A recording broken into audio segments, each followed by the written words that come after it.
It's the story of Mariam. Mariam is 7 years old. She's a beautiful child, mashallah. When Mariam was just 1 year old, both her mother and her father passed away, leaving her with a very difficult plight in life.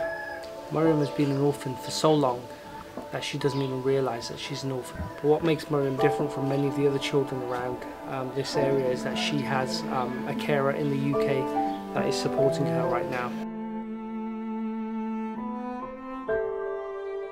I just want to tell you a little bit about Bueno here. She's 1.5 years old. She was brought to this orphanage in Tanzania when she was a few months old. Her mother died during childbirth. This is Sister Salima. 7 years ago her father passed away, leaving behind 12 orphans, including her brothers and sisters.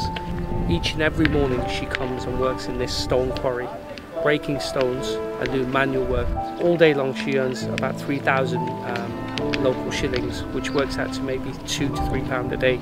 A couple of children in her family are currently being supported by Islamic Help, but by her own accounts it's simply not enough.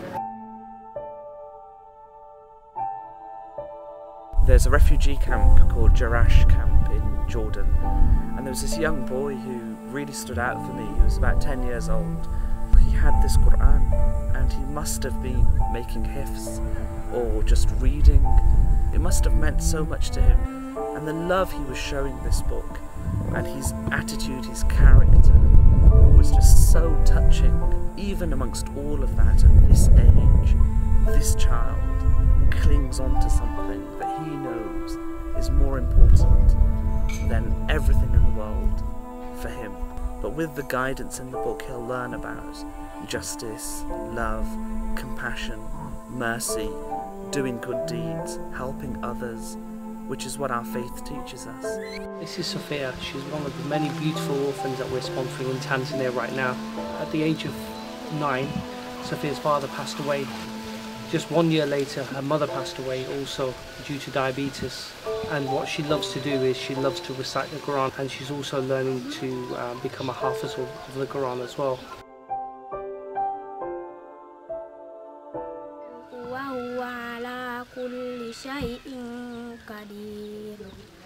الذي خلق الموت والحياة ليبلوكم أيكم أحسن عملا وهو العزيز الغفور الذي خلق 7 سماوات طباقا. We've already witnessed children who are unable to be looked after going into real sort of low-paid jobs.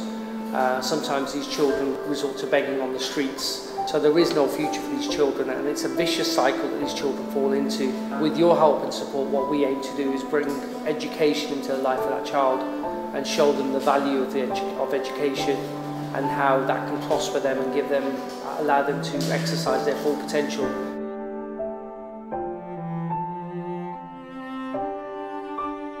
Brings a smile to my face to think that, you know, these are some of the children that we're making a difference to, and they're just everyday, natural, normal kids. The children are well looked after, well clothed, well fed, well nourished, because each one of them is so beautiful, and they come with so many different amazing stories, such passion, and such just that smile that they give to you.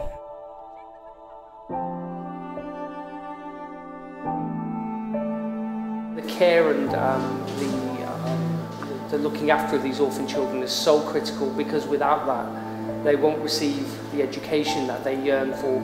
The basic necessities of food will not be available to them, and just being safe and secure in a loving household will not be available to them, because simply people just can't afford to look after children in some of these countries. Sophia has ambitions of becoming a teacher, but only with your support will she be able to realise and fulfil her ambitions. You can imagine what it's like here with these children who are trying to support one another, because there's not enough adults to care for them all. There's not enough people here who can provide for them. And we have to think that this could be my daughter.